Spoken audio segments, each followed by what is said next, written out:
Kalian pengen merakit keyboard kalian sendiri? Berarti kalian harus cek Keychron Q Barebone series ini. Kalian bisa pilih mau layout 65% seperti di Q2 ini atau 75% di Q1 ini.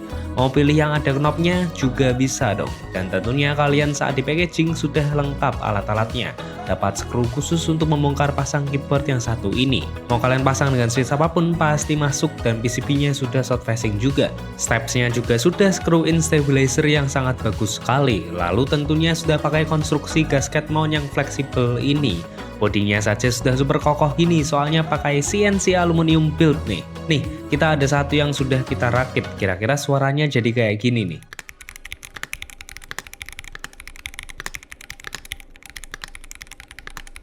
Jadi gimana? Tertarik buat merakit keyboard sendiri atau mending beli yang sudah jadi saja? Coba tulis di kolom komentar ya.